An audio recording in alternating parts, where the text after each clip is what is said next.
So last time I gave us a very quick look at how to fill in the US Common App activity list, which is, I believe, the first step to entering any other information to your personal statement or supplement essays. Now I'm going to give you a very quick look at how I would teach my students to start brainstorming or even to start the personal statement that's on the Common App. Just to give you an overview, I want to talk about what the US personal statement is and what it isn't. All right, so unlike the UK UCAS personal statement, the US personal statement focuses on personal development and your personal background story. That's why I think it's so important to first write down what you've done in the past in your activity list, and then think about, after the admission officers know what you've done, okay, from the activity list, what else in your background story is so important that you would like to tell them. All right, so quite usually some of the really good personal statements are ones that can tell what exactly is the personality of the student like, and what separates them from other students in terms of character, in terms of life experience, in terms of the whole personality that the student can bring to the table once they enter a university.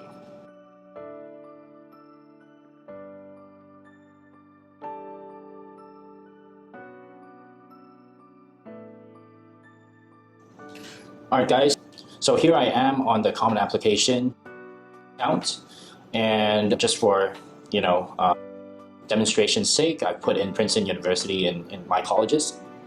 And just like most other universities, the Common App writing component, which is the personal statement, is required here. So you're going to see that basically there's a few questions that are always that always pop up each year. For example, the first question: some students have a background, identity, interest, or talent that is so meaningful they believe their application would be incomplete without it. If this sounds like you, then please share your story. I would say this is the most adaptable topic. You can literally talk about anything about yourself through this question. Now, there's also the other question: the lessons we take from obstacles we encounter can be fundamental to later success. Recount a time when you faced a challenge, a setback, or failure. How did it affect you, and what did you learn from the experience? And then reflect on a time when you questioned or challenged a belief or idea. What prompted your thinking? What was the outcome? Reflect on something that someone has done for you that has made you happy or thankful in a surprising way. How has this gratitude affected or motivated you? Discuss an accomplishment, event, or realization that sparked a period of personal growth and a new understanding of yourself or others. Describe a topic, idea, or concept you find so engaging that it makes you lose track of time. Why does it captivate you? What or who do you turn to when you want to learn more? And then it's like share an essay on a topic of your choice. It can be one you've already written, one that responds to a different prompt, or one of your own design. So if you look at all these questions, my main advice would be not to look at the questions, but really to look into yourself first. What is a cool, compelling story that you can tell based on the fact that you've already filled in all the information, on what you've done before? Okay. So how do you make sense of this? We can then refer to one of the activity lists that I've shared in the previous video as an example. So this person is basically, captain of debating team, founder and chair of, an volunteering organization, head of house, soccer team member, again, delegate of Model UN. He's also a columnist at a student newspaper. He's volunteered again. So, one of the main things I always talk about is really having a positioning. So in terms of his positioning, he's a student leader, he's a writer, okay, and he's a very avid, and spoken out, outspoken person, very expressive person. And one thing we also have to think about is what kind of major he or she wants to do. He or she wanted to do politics at that time. All right, not that we need to input or talk about anything academic in our personal statement. That's not what we want, but we want to know, okay, what kind of person is that person like? Okay, just because he does all those things, okay, what is a background story that admission officers or schools would be, interested to hear about? Now, my main question is also I also looked at his whole application, his scores. He has perfect scores in IB, SAT and such. So one of the main questions here that we brainstormed and thought about is really how did he become so driven? Okay, what inspired him to become so driven in terms of joining all these activities on his own and being a leader, right? What type of leader is he? And so we started brainstorming and we came up with a few different ideas, but one of the most compelling things is perhaps, wow, okay, we found out that he wasn't so driven before. In fact, he was quite selfish. He's not a person that wanted to contribute to the community. But it's because somebody in his life inspired him to give back to the school that he started showing more compassion, showing more leadership capabilities.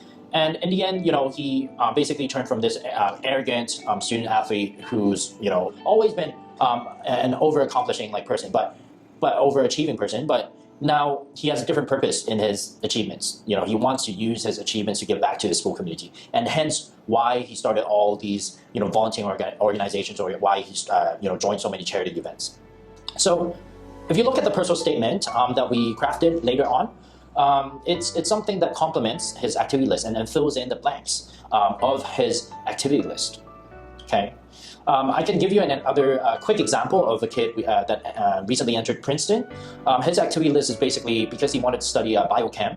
Okay, his activity list is basically all about research he's done in a lab, on biochem. And the other thing is he also started a similar volunteer organization where he teaches free STEM courses, in public schools. So here we have a scientist and a charity person. One of the main questions is also what caused you to do all this stuff, right? What's the background story? So one of the compelling, interesting stories was, how his family background, prior to doing all this stuff, he came from a very humble family, and because growing up he didn't have all these resources to pursue, the scientific experiments or tutoring that he wanted, throughout his school years, that he, had to build science projects on his own. And once, his family has become a bit more well off, always wanted to use science, not just, to develop the next cure for cancer, but also, to help other, less privileged kids to gain opportunities to learn more about science. So this is a very noble cause, and it's a personal statement that's from the heart, and it tells us about his personality, his worldview, and who he is. All right. Okay, so enough of me talking about this. I want us to look at some sample essays, because I do believe that by looking at good writing, that's how you become a good writer. Well, that's the first step, because to become a good writer, you also not just have to mimic, but also create, and then also you have to write a lot of different drafts. There's a lot of editing involved in order to perfect your personal statement. Typically, my students spend at least 10 drafts on their US personal statement, and I'm talking about the best writers we've seen in high school. Okay, so I'm going to attach this to the video, but this is basically a statement that's named Burks and Barbie. This student, I believe, entered Brown University. So just on the outset, it already it starts from with a basic statement that says, "I'm not a Barbie doll." So that shocks the reader. So this is one component that I always try to have my students do have in their US personal statements, is a hook. Now, a hook can come in many different forms. In this case, this is kind of has a shocking element to it, but it also is a sort of labeling or name calling, if you would say, and so name calling here. It intrigues the reader. What do you mean I'm not a Barbie doll? So then it differentiates you from a Barbie doll. What is a Barbie doll? So you're going to find that in this essay, she compares herself to more of a Birkenstocks girl, which is basically a more down-to-earth kind of but not so good-looking shoe. And then Barbie doll would be a glamorous kind of very feminine, person, or kind of childish. So throughout this essay, she basically uses this analogy to explain how growing up she's not the typical girl.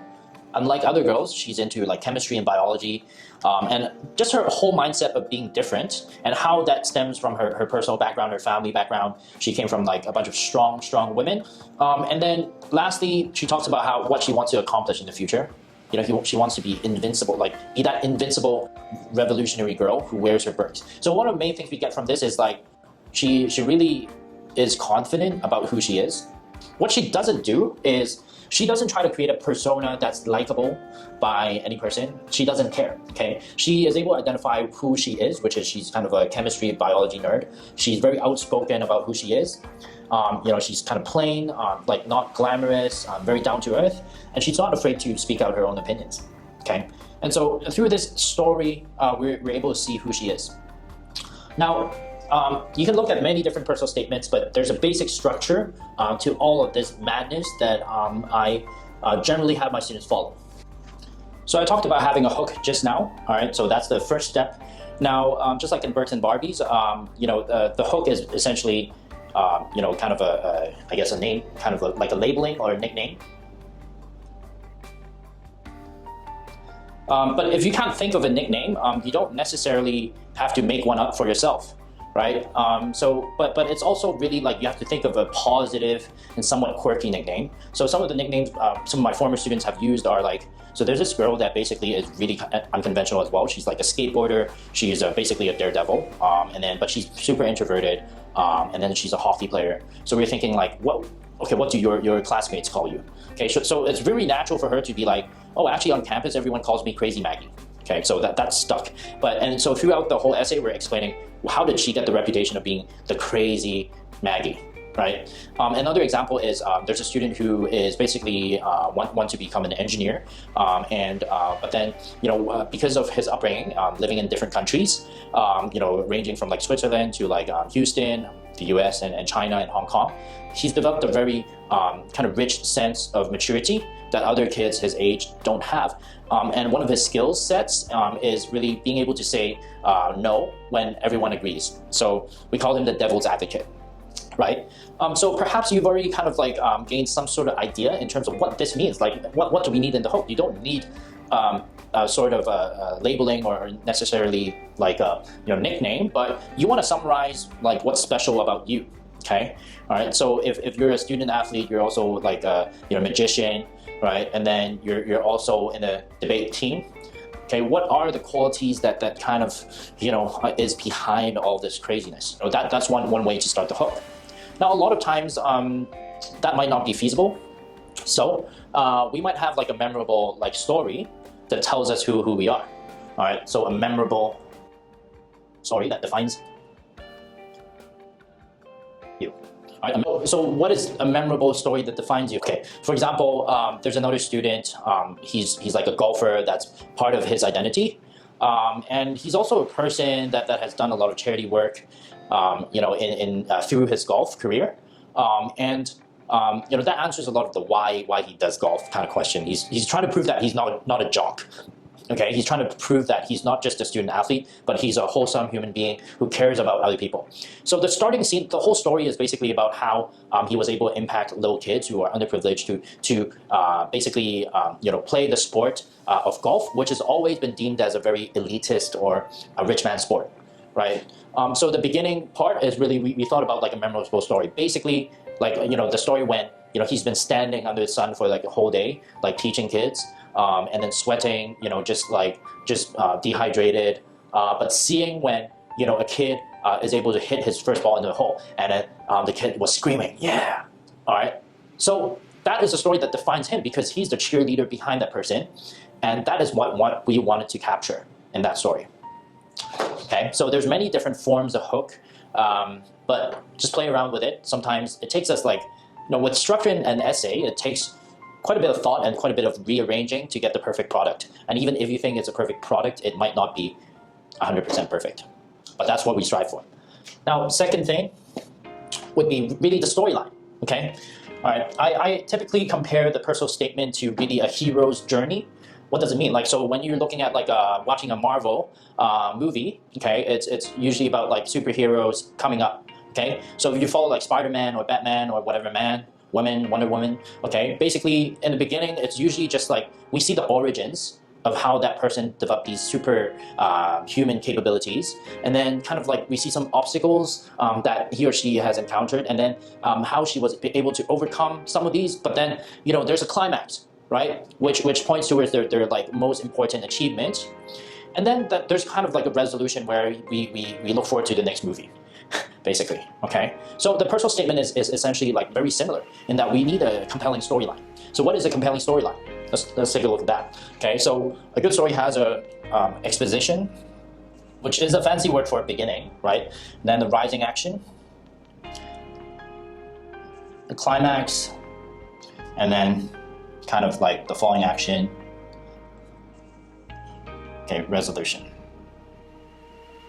Okay, all right, so in one of the personal statements that I've worked with one of my kids recently is really, we were thinking about, okay, so a student's story in like basically being more independent. Okay, so this student is quite unique in that, you know, from a young age he had to take care of his family, his mom and his sister, making him an ultra independent person. You know, background is kind of sad as well because like he came from a single parent family. But we wanted to highlight his independence and his kind of outside of school, what his life is like and how he stands out, okay, as a person who's able to take care of himself. And therefore, you know, in college, you know, he's going to be the big brother, right? So essentially that's a hero's journey, right? We start off with maybe in the beginning, he was like super spoiled, okay, doesn't know what he wants. But tragic incident happened, okay, you know, family member, you know, passed away, okay. Now, typically, we want to be cautious about like these kind of really morbid or negative situations, but it's also a potential for us to develop into a positive thing, which is real in his story, because you know that was like an alarm for him to kind of grow into like a more independent and mature person, and you know throughout the course, like the rising action, he was able to develop like maturity. He was helping out like his mom's business. He was taking his sister to school. He was helping his sister out on homework and personal stuff, and until a climax where you know he's able to channel all this and really like help his family go through like a lot of like obstacles. And after this, there's a falling action, you know, which is really, what does this all mean for, you know, his college career, right? You know, what kind of person is he going to become, you know, in university, okay? You know, he wants to continue to use his big brother, you know, skills to help other people. And so there's a whole, you know, we have to follow like a kind of compelling storyline to craft a good personal statement. So this is kind of our initial introduction to how to write a good US personal statement. There's a lot of different elements that comes into it. A lot of times, like, you know, so students will ask me if this is, you know, going to be a good story, if that, you know, shows my unique traits. So that's up for discussion, and we'll need to look into each case in order to really decipher whether it's going to make a compelling one. All right, but this is a very you know, good start, and hopefully this will give you some ideas in terms of how to brainstorm your US Common App personal statement. If you like this video, please subscribe and comment below if you would like us to make further videos on different topics related to university admissions. I will see you next time.